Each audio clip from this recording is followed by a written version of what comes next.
Hello mga ka-single mom, OFW. Uh, Mamalansya muna ako bago ako mag-umpisa maglinis kasi ito kailangan ito ngayon dahil Eid Mubarak ngayon. Eid al-Adha, ano yan? Basta yun. Kailangan ito, so yan. Nagplansya muna ako bago ako bumaba, bago ako mag-umpisa maglinis. So, ito na lang. Natapos ko na yung iba.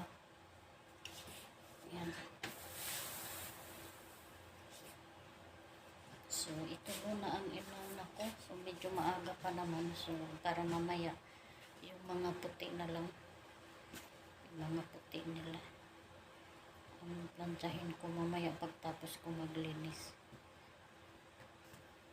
Ayan. Tapos na. Yan. Tapos na mga kasinggan. Ito. Yan. Yan. Natapos ko na yan. So, mamaya, ito na lang ang plantsahin ko. At saka, yung puti. Yan. Yan na lang ang gagawin ko mamaya pagtapos ko maglinis. So, tapos na yan. Ay, ito pa pala. Yan, may isang abaya pa. Ito pa pala, may isa pang abaya.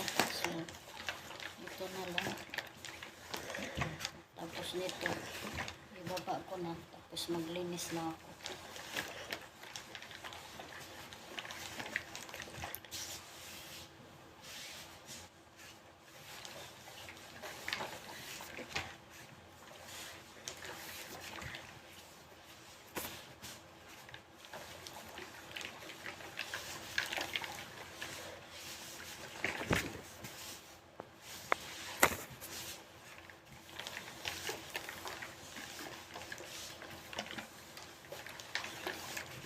Ginanito ko yung buhok ko kasi sobrang sobrang init. Tsaka yung pawis pupunta sa mata.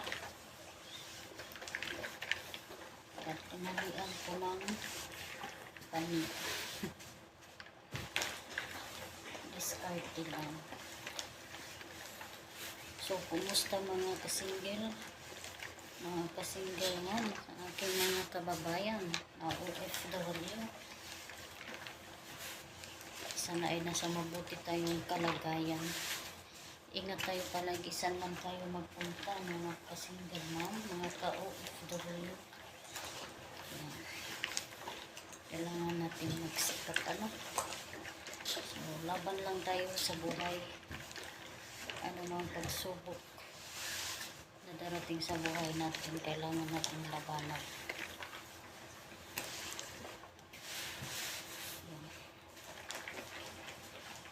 Basta wag lang tayong magkasakit. Yun ang importante, iwasan natin ang magkasakit.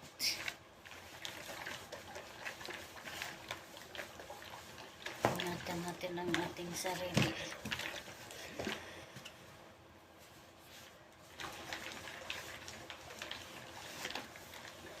Tapos na siya.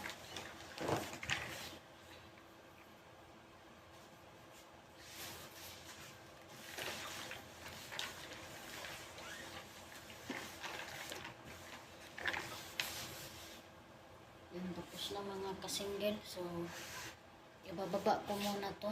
Babalikan ko kayo mamaya. So, mga kasingle, nababa ko na yung mga pinalansya ko. Ngayon, mag-umpisa na ako maglinis. Punta na ako sa baba. Yan. So, bit-bitin ko yung ating basura.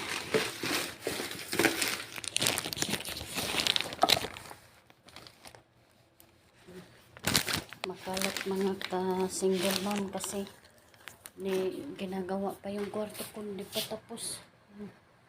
Kaya medyo makalat pa. So tara, maglinis na tayo mga ka-OFW, mga kababayan.